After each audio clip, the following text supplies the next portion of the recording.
The Arab conquest of Central Asia. The geographical area known as Central Asia lies in a region of Asia whose territories span from the Caspian Sea to the west, to China in the east, and from Iran in the south to Russia in the north. The names of these countries belonging to this part of the world include Kazakhstan, Kyrgyzstan, Tajikistan, Turkmenistan, and Uzbekistan, along with Afghanistan, which is considered by some to also be a part of Central Asia. Historically, Central Asia was a part of the trading routes connected to the famous Silk Road, for due to its location, Central Asia became the crossroads of commerce and enterprise between Europe and Asia in the centuries past. In pre-Islamic and early Islamic times, the racial demographics of Central Asia were comprised mostly of Persian and Turkic stock, with both Iranian and Turkish languages spoken. In the realm of religion, prior to the introduction of Islam, the three main faiths of Central Asia were Zoroastrianism, Buddhism, and Manichaeism.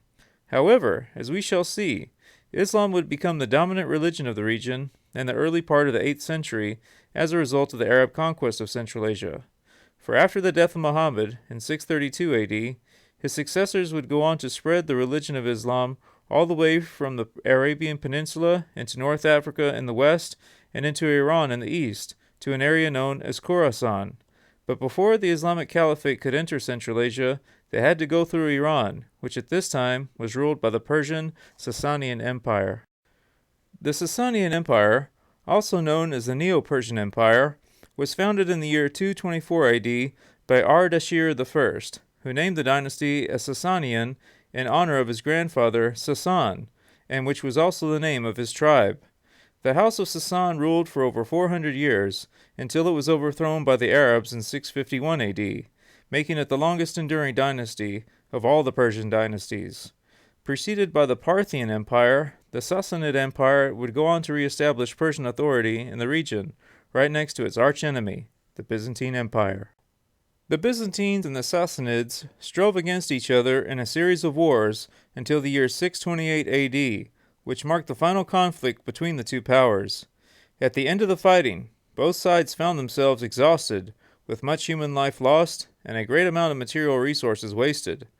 As a consequence of this vulnerability, the Islamic Rashidun Caliphate swiftly conquered the whole of the Sassanid Empire, as well as capturing Byzantine territories in the Levant, the Caucasus, Egypt, and North Africa.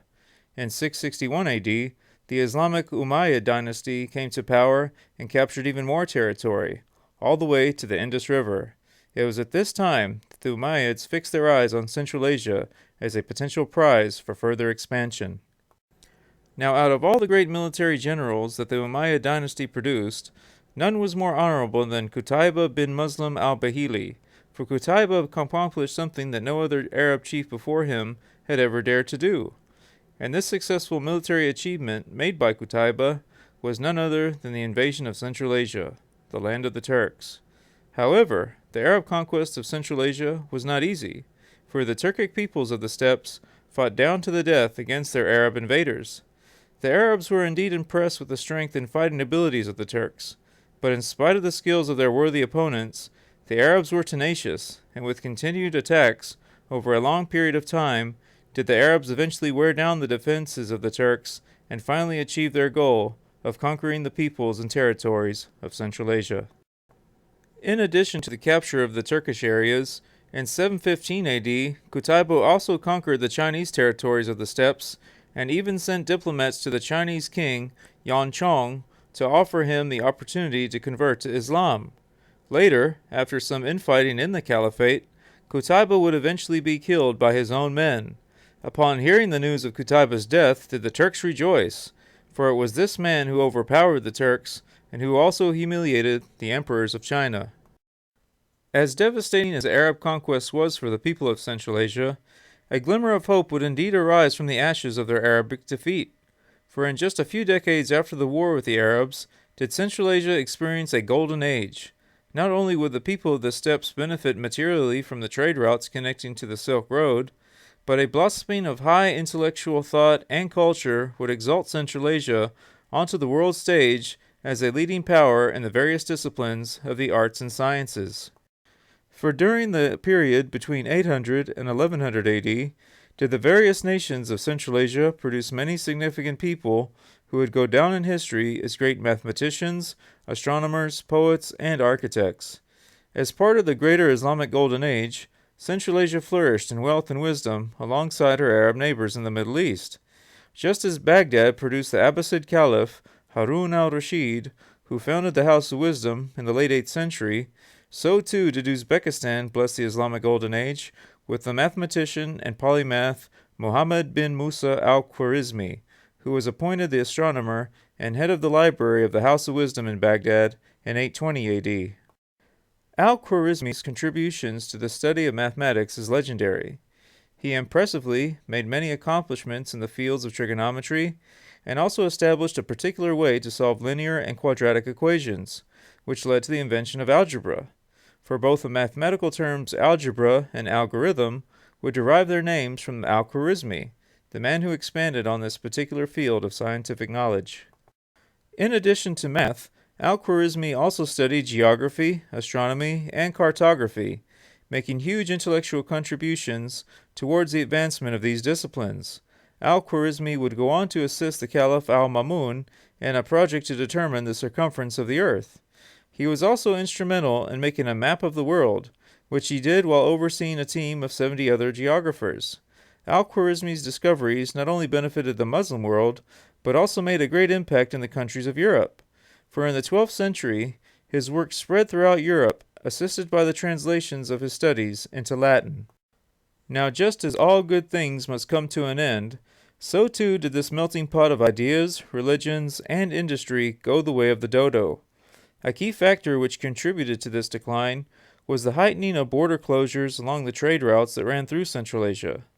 This led many merchants to seek out alternative trade routes, bypassing the steppes altogether. As a result of this weakened economy, the wonderful traditions of the arts and sciences, which had been built up over a number of years in Central Asia, suffered tremendously. It has also been speculated that an overemphasis on religion, namely Islam, resulted in a loss of the high culture and the intellectual achievements made at the height of Central Asia's Renaissance.